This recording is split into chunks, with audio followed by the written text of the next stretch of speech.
आप सब लोगों को मेरा नमस्कार और वीडियो देखने के लिए बहुत बहुत धन्यवाद। तो आज जो मैं गीत लाई हूँ आप लोगों के लिए वो बहुत ख़ास है। एक सखी के पति एक तो पातर और ऊपर से रोज हमारे सखी को तंग करस कि चिलम बोझ द।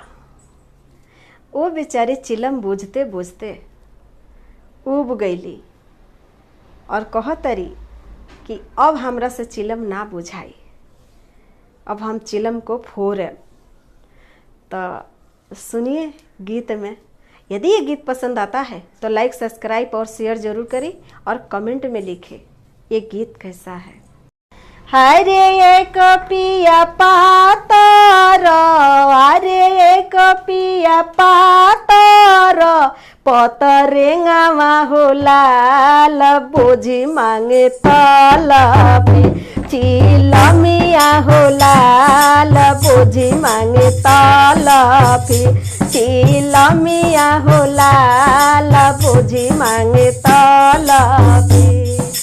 काथी करो नारी और अरे काथी करो नारी और नर बोटावा होला, बोझी मांगे तलपी, चिलमिया होला, बोझी मांगे तलपी।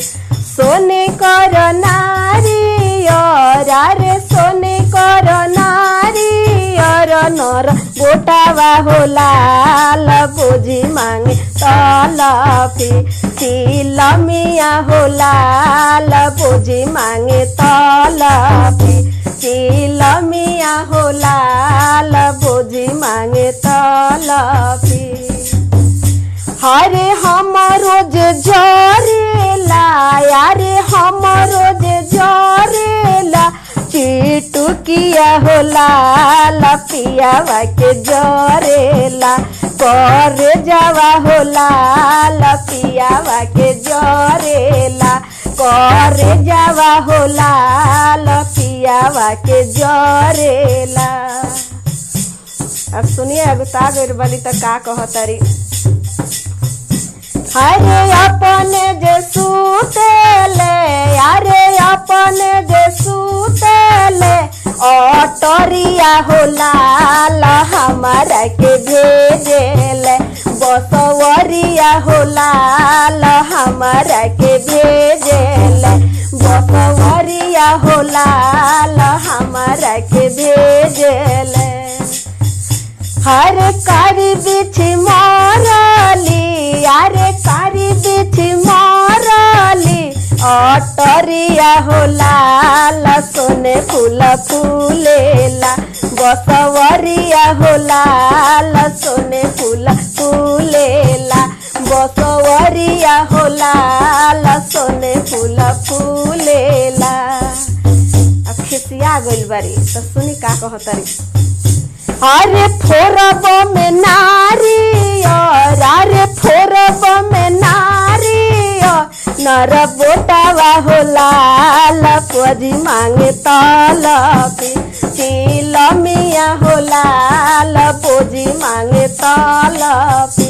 अरे फोरब में नारी और अरे फोरब में नारी और चिलमिया होला, सका चुना करब, चिलमिया होला, सका चुना करब।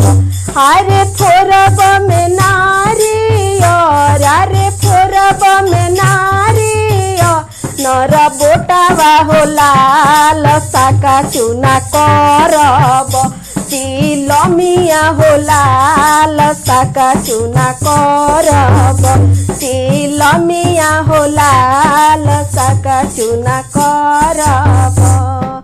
एक पिया पातर, अरे एक पिया पातर, पतरेंगावा होला, बोझी मांगे तलपी, चिलमिया होला, बोझी मांगे तलपी, चिलमिया होला, बोझी मांगे तलपी।